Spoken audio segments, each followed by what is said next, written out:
السلام عليكم ورحمة الله. مرحبا بكم معايا في فيديو جديد ووصفة جديدة على قناتي توابل مغربية. فيديو اليوم مخصص للناس اللي بغات تبدا مشروع بيع الحلويات من المنزل وتاخد لي كوموند. في هذا الفيديو ان شاء الله غادي نشوفوا طريقة تحضير الصابلي بكمية كبيرة، وغادي نتكلموا على جميع المشاكل اللي ممكن تلقاي معاه، وكذلك غادي نشوفوا الثمن باش غادي يتقام عليك، وكذلك الوزن اللي غادي تخرج لك العجنه. فخليكم معايا لاخر الفيديو ندوزو باش نشوفوا المقادير اللي غادي نحتاجو وطريقه التحضير. بالنسبه للمكونات اللي غادي نحتاجو، عندي هنا زلافه من الزيت ما يعادل كاس ونص بعبار كاس العنبه. ممكن تستعملوا بين كاس وجوج كيسان، نتوما اختاروا الكميه اللي بغيتو. انا كاس ونص كتجيني في العجنه هي هذيك. عندي هنا زلافه من السكر كلاصي ما يعادل تقريبا كاس ونص. بالنسبه للسكر كلاصي اللي كيبغي الصابلي يجي هشيش غادي يستعمل سكر كلاصي، اللي بغى الصابلي مقرمش بزاف غادي يستعمل زلافه من السنيده، سكر سنيده. فكيبقى على حسب طلب الكليان واش كيبغي الصابلي مقرمش او لا هشيش. وكذلك اللي بغى يستعمل غير سكر كلاصي ويزيد معاه معلقه صغيره ديال الجليكوز كتعطي القرمشه. غادي نحتاج هنا 2 حبات من البيض يكون بحراره الغرفه، قبصه من الملح. وبالنسبه للمنكه انا غنستعمل هنا راس المعلقه من الفاني.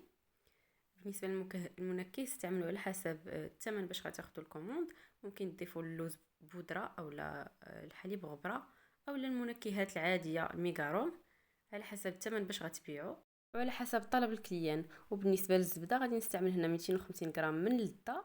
وبالنسبه للدقيق فغادي نعجن العجنه ديالي ونقول لكم في الاخير شحال خدات ليا من الدقيق بعبار الكاس العنبه وبالغرام. فغادي ناخذ هنا الاناء اللي غادي نخدم فيه الصابلي، غادي نوضع فيه الزبده والملح، غنضيف عليهم الفاني غبره، ممكن تستعملوا غير سكر بنكهه الفاني.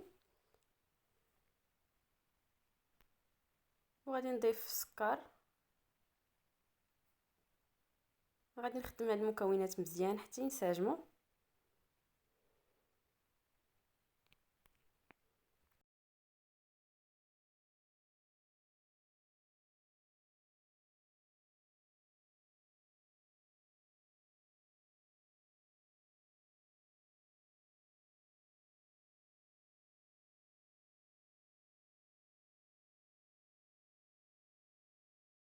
بعد ما داب لي السكر مزيان مع الزبده، دابا غادي نبدا نضيف الزيت شويه بشويه.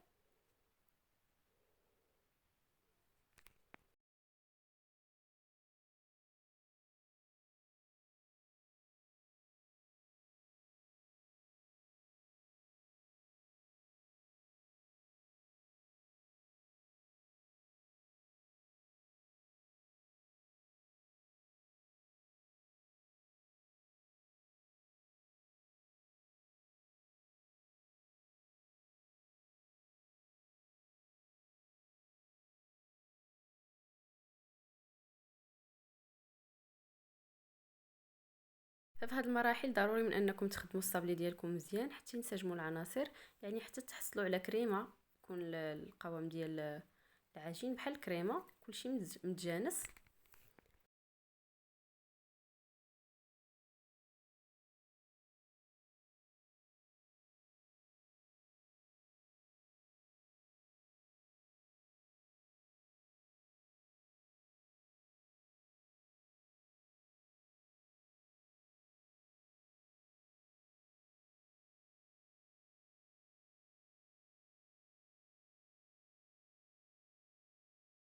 فهنا بعد ما خدمت المكونات مزيان فكيف كتشوفوا كيجي القوام ديالهم متجانس، كيجيو بحال الكريمه، ما فيهمش حبيبات ولا قطع، كلشي مخدوم مزيان. دابا غنبدا نضيف البيض.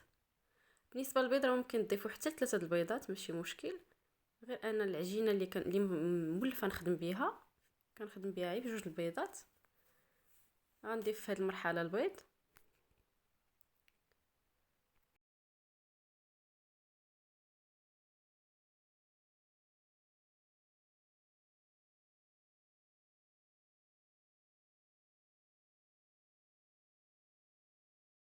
وغادي نخدموا المكونات مره اخرى مزيان حتى ينسجم لينا البيض مزيان. في هذه المرحله الا ما خدمتوش البيض ديالكم وبقاو شويه ديال السوائل في العجين وضفتوا الدقيق، راه غادي تكمش لكم الصابلي في الفرن، يعني فاش غتدخلوه يطيب ما غاديش يبقى محافظ على الشكل ديالو. لذلك ضروري من انكم تخدموا في هذه المرحله مزيان العجينه ديالكم حتى تشرب جميع السوائل، عاد غتبداو نبداو نضيفوا الدقيق.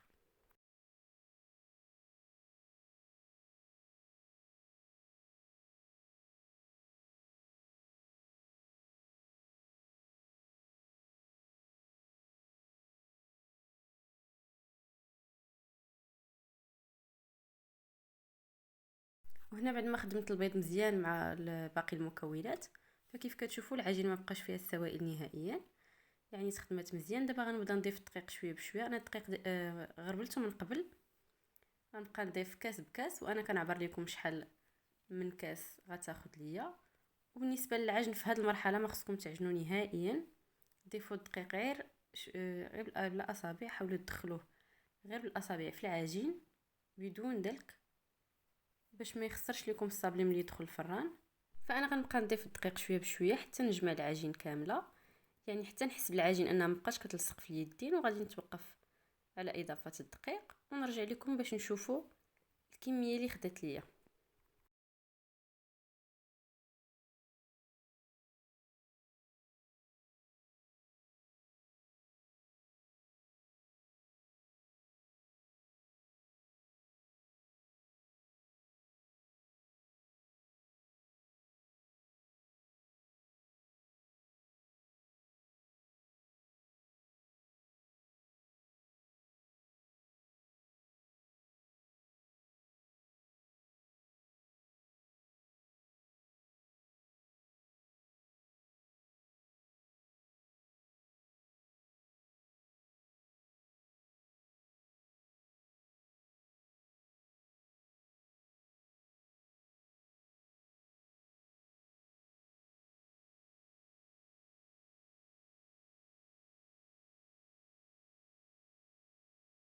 وهنا بعد ما جمعت العجين ديالي، فكيف كتشوفوا ما دلكتهاش نهائيا، فقط جمعتها وحاولت ندخل الكميه ديال الدقيق الكافيه. فكيف كتشوفوا العجين كيجي مرمل من الداخل، يعني ما كتجيش العجينه مجموعه. الا حسيتوا بالعجينه مجموعه وعطات لكم الضوء، عرفوا ان الصابلي ديالكم ما غاديش ينجح. العجينه خاصها تكون مفتة، يعني ما مجموعاش. وبالنسبه للدقيق فانا خدا ليا 11 كاس بعبار كاس العنبه. وبالنسبه للغرام فكان عندي كيلو، بقى ليا منه 125 غرام، يعني استعملت تقريبا 875 غرام اللي استعملت ديال الدقيق تيبقى على حسب النوعيه اللي استخدمته. وغادي ندوز باش نقسم العجين ديالي ونوضعها في الفيلم اليمونتير، وغادي ندخلها الثلاجه باش ترتاح. بالنسبه للعجين ديال الصابلي اللي بغى يبيتها ليله كامله عادي يخدم بها ممكن، ولكن انا بالنسبه ليا من الاحسن تخدموا بها ترتاحي غير 2 سوايع ولا 3 وتخدموا بها، كتعطيكم الطوع اكثر.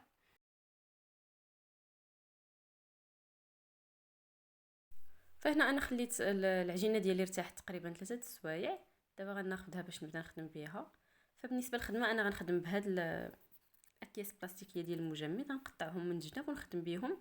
اللي ما توفروش ليه ممكن تخدموا غير البلاستيكات عاديين اولا بالبابي كويسون، على حسب نتوما شنو ارتحيتوا فيه في الخدمه.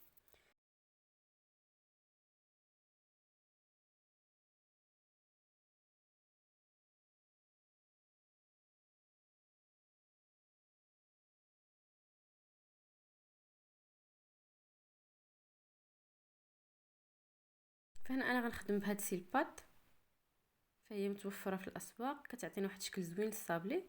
بالنسبه لي ما توفراتش لي ممكن يعوضها بهاد هاد السيليكون اللي كيتباع عند موالين 5 دراهم، حتى هو كيعطي موتيف زوين للصابلي، اولا بهاد النوع ديال الدلاك. وبالنسبه انا غنستعمل غير المدلك العادي، وغادي نستعمل السيلبات. وكذلك المراشم، كاينين المراشم ديال الحديد اولا ديال البلاستيك على حسب الشكل اللي بغيتو. انا غادي نخدم غير بهاد جوج البلاستيك هما باش غنخدم.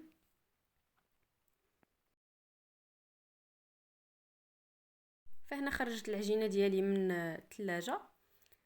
دابا غادي ناخذ غير الكميه اللي غنبدا نخدم بها ونرجع الباقي للثلاجه، نبقى نجبد شويه بشويه باش تبقى العجينه ديالي بارده وما تعذبناش في الخدمه. غادي ناخذ هنا كميه من العجين وغادي نطلقها بين البلاستيكات بجوج.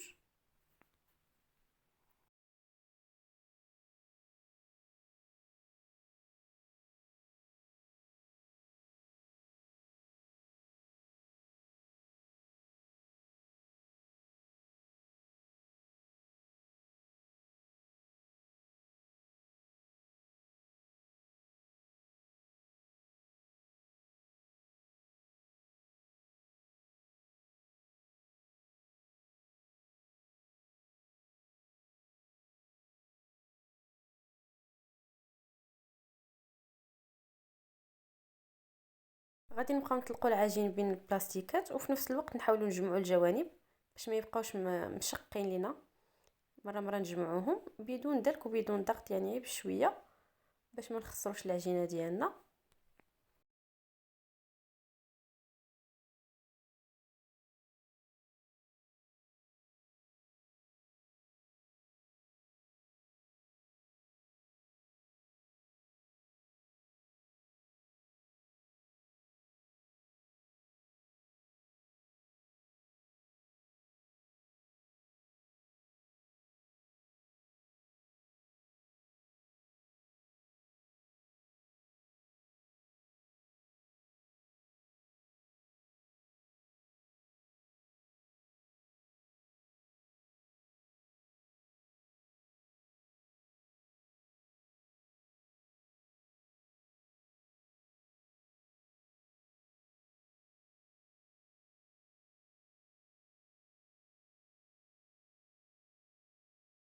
فغادي نبقاو نطلقوا العجينه، ومره ندوزو يدينا باش نشوف واش عندها نفس السمك ولا لا. خاصها تجي نفس السمك باش يجينا الصابلي تحميره وحده في الفران، يعني ما يجيش بلاصه محمره بزاف وبلاصه بيضه.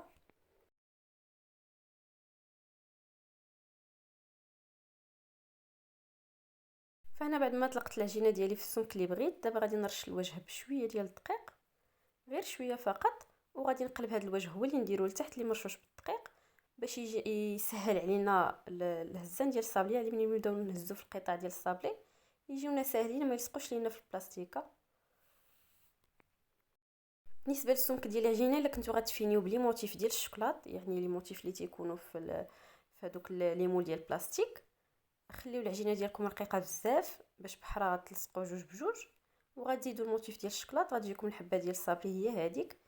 الا كنتو غتفينيو غير بالكاوكاو اولا اللوز ما فيش لي موتيف ديال الشوكولات، فديروا الصابلي ديالكم شويه غليظ، يعني ما تنقولش غليظ، غير شويه السمك ديالو يكون زايد شويه باش تجيكم الحبه هي هذيك، ما يجيش الصابلي رقيق بزاف وما عندوش شكل زوين.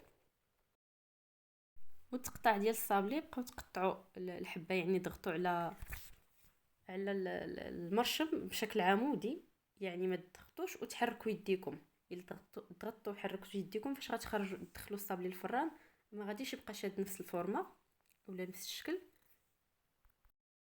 وغادي نبدا نهز الصابلي ديالي بهذه الطريقه، فكيف كتشوفوا كنحرك غير الصباع من تحت البلاستيكه وكيتهز بسهوله. غنعاود معكم وحده اخرى.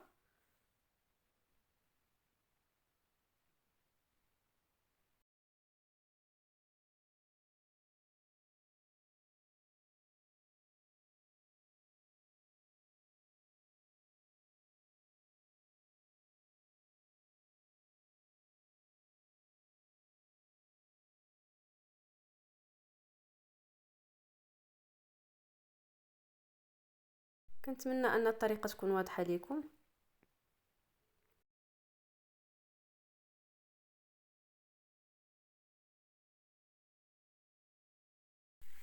بالنسبه لهذا الشكل الاول فانا غنخدموه هنا في ستيل بات، وبالنسبه للشكل الثاني اللي غادي نديرو دائري غادي نخدموه هنايا في البابي كويسون عادي.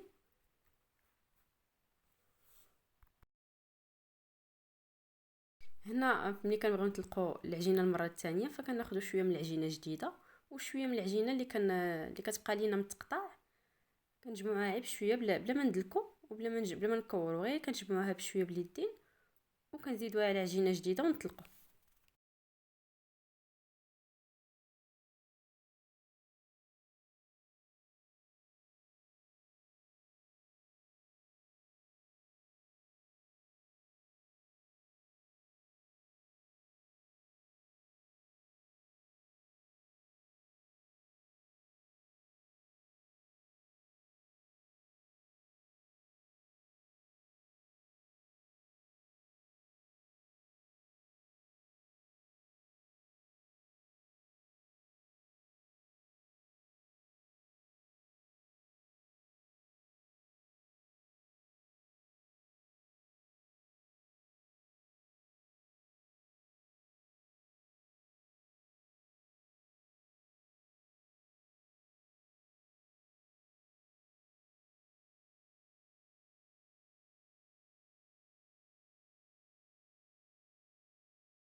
وهنا بالنسبه للطريقه باش كنجمع البقايا ديال العجينه، فكيف كتشوفوا ما كندلكهاش نهائيا وما كنحاولش نكورها، غير نجمعوهم غير بشويه.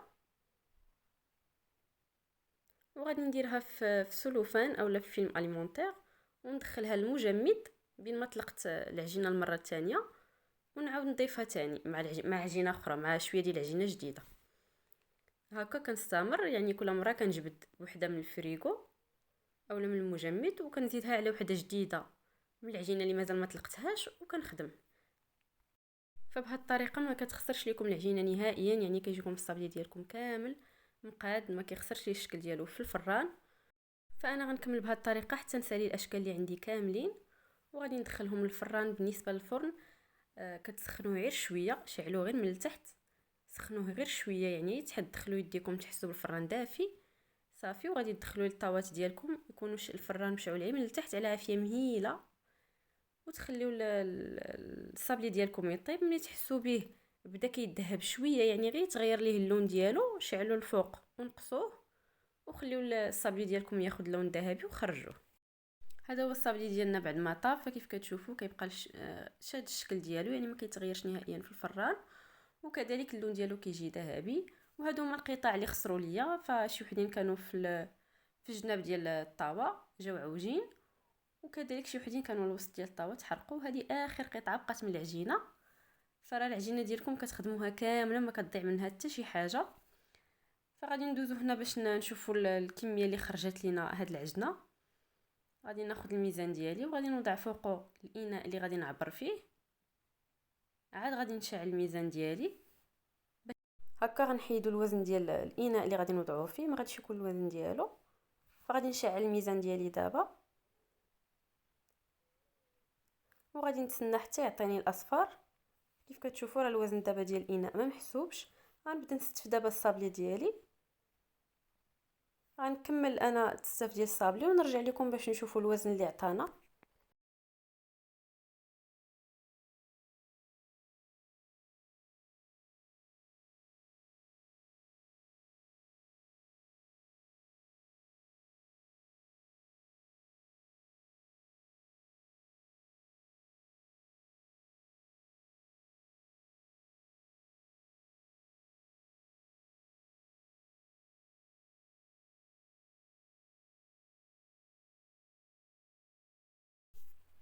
فهذا هو الوزن اللي عطاتنا العجنه ديالنا، يعني عطاتنا كيلو 330 غرام في المجموع. الا هادو ما حسبناش فيهم القطع اللي تهرسوا واللي تحرقوا اللي شفتوا معايا، يعني تقريبا في المجموع غادي تكون كيلو 400 غرام.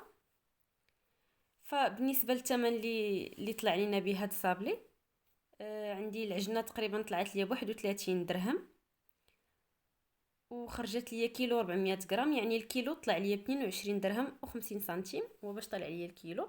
ثمن البيع كيبقى على حسب الفينيسيون اللي درتو في الصابلي، يعني الا فينيتو بالشوكولات راه كيكون ثمن، فينيتو باللوز ثمن اخر، فينيتو بلا باطا شوكولا كيكون ثمن اخر، كل والثمن ديالو.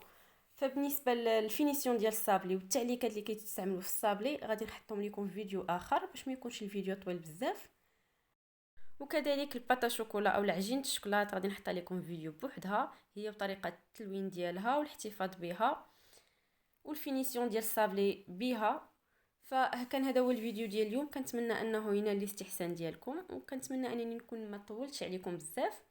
ففي اخر الفيديو ما تنساوش دعموني بلايك وتشتركوا في القناه وتبارطاجيو الوصفه مع الاهل والاصدقاء، والى اللقاء في فيديو قادم ان شاء الله.